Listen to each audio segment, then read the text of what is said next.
Stacy never had a good relationship with her mother-in-law Mildred, and things reached a boiling point on the day she was actually set to marry her longtime boyfriend Marco. Without anybody able to hear it, Mildred pulled Stacy in close and told her, "I will ruin your marriage." It was a shock to Stacy, who never would have imagined such a thing. But it would only take a day for Mildred to deeply regret her actions.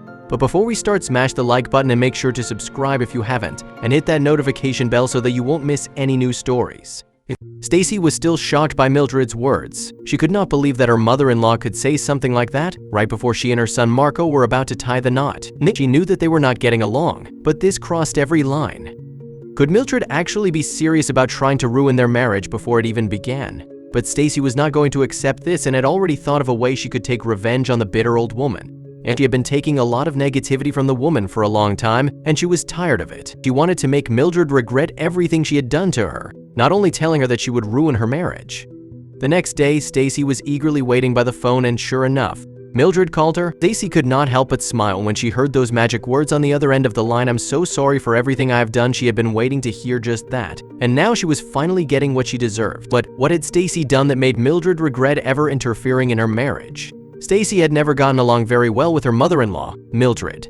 Ever since that very first day when they met, things hadn't gone well. Stacy always got the feeling that she was unwanted by Mildred, but convincing anybody of this was almost impossible. Mildred had developed a reputation of being an absolute darling. That meant no one wanted to believe Stacy when she did say something, so she tried to avoid it as much as possible. And after all, no one wanted to believe anything bad about Mildred. Mildred was always helping out her family wherever she could and seemed to always love doing a lot of voluntary work, and she also just always had a smile on her face. Marco often went alone when he went to visit his mother, as Stacy did with her own.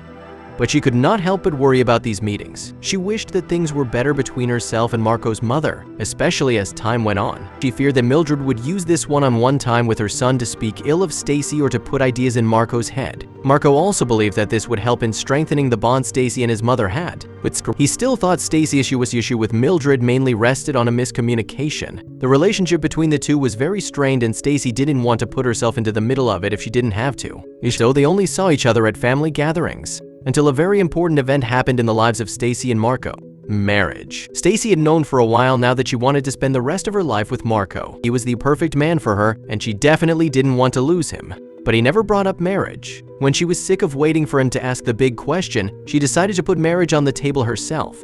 Stacy found it difficult to read Marco's reaction when she first mentioned them getting married. He told her he was excited about the prospect of marrying her, but Stacy still thought that he was a little hesitant. Could this have something to do with Mildred? What could it mean that he might not want to marry her? But Stacy decided to put these worries to the back of her mind. She had a wedding to plan.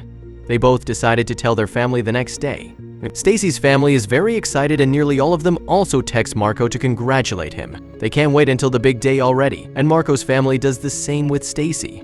They, too, are excited about having a big wedding and welcoming Stacy into their family. But there is one noticeable absentee in her messages: Mildred. Stacy immediately goes to Marco to show this to him. With all the other congratulations, his mother hasn't sent a single word. In her mind, it is proof that Mildred doesn't like her. But once again, Marco managed to make an excuse for his mother. Stacy heard nothing from Mildred from then until the day had finally arrived. Between work and helping with the preparations for the wedding, Marco had no time whatsoever to talk to his mother.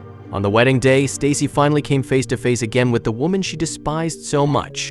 Stacy extended a hand to Mildred, which she accepted, but then the old woman pulled Stacy towards her to seemingly give her 2 kisses on the cheek. But this was just a cover.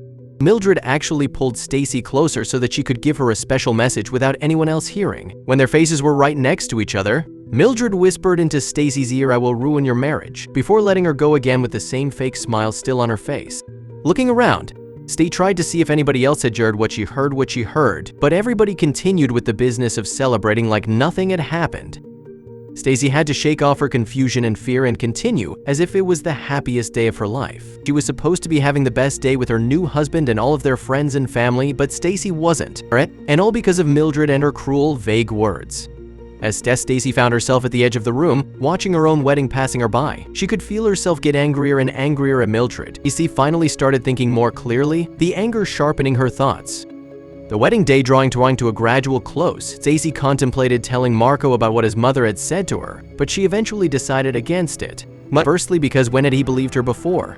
And secondly, because there was no point ruining the wedding day for both of them.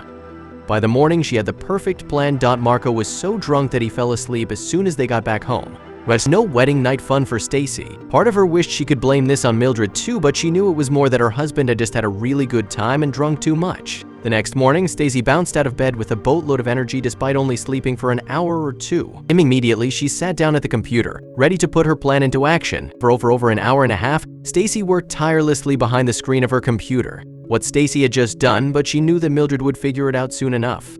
The two of them shared the food, giggling and chatting as they recounted funny moments from the wedding. Loading the delicious breakfast onto a tray, Stacy crept back upstairs to wake Marco up with her special surprise. And for the rest of the morning and afternoon, Stacy tried to act as normal as possible. Despite her misery the day before, she was having a great time with Marco preparing for their honeymoon. Stacy knew that at any moment Mildred was going to call her, full of regret. It was a moment that Stacy was going to relish the sweet sound of her mean mother-in-law apologizing to her. And sure enough, just before dinner, it happened. The shrill sound of the house phone filled the air. Stacy practically sprinted toward the singing phone, much to Marco's visible confusion. He only became even more confused when Stacy answered the phone and cheerfully told him that it was Mildred calling to talk to her. Stacy almost couldn't believe that it was Mildred at the other end of the line. The older woman's tone was entirely different to how it had been 24 hours earlier. She sounded humbled and somewhat embarrassed. The first words out of her mouth to Stacy were, "I'm so sorry for everything I've done to you." She apologized for trying to push Stacy out of the family and for also doubting Marco's choice of life partner. It had been cruel of her, Mildred admitted, to not even give Stacy the chance to prove her biases wrong. But things were going to be different now. She promised before ending the phone call. Marco was more than a bit confused as he listened to his mother's short speech over the phone. By the look on Stacy's face, Marco also figured that this unexpected turn of events was not something he should probably question. For now, it was probably best to apologize to his new wife by making their upcoming honeymoon the best experience he could. Stacy was so very happy with how her plan had worked out perfectly. Leaving Marco to continue with the honeymoon packing, she returned to her computer, knowing she had one very special thank you to give out. After all, she could not have done it without the help of a very special somebody who, luckily, had been willing to help her. Apparently, the reason for the divorce had been that Mildred had cheated on Paul and he left her as a result. It had deeply saddened Mildred, and it was obvious that she was taking her own pain and shame out on Stacy. That morning, the person that Stacy had gotten in contact with was Marco's father, Paul, the ex-husband of Mildred. Stacy and so Paul did so. Had explained the situation to Paul, telling him about what Mildred had said at the wedding the previous day, as he had then asked if he could talk some sense into Mildred, hoping that maybe the man she had been married to for years might be able to make her see just how cruel her words and actions had been. And Stacy's theory had been that Marco's father had called Mildred after Stacy had messaged him that morning. To make sure Stacy didn't get any backlash, he had lied that he had overheard what Mildred had said at the wedding the previous day. Was holding a mindset that if she could not have a happy marriage, then nobody could. Then he didn't stop until Mildred had got the message loud and clear. And judging by the very heartfelt apology, it was very clear to Stacy that Mildred had understood. If things were going to be better from now, Stacy just knew it. Paul made it very clear to Mildred that she could not say such things and act like that for her selfish reasons.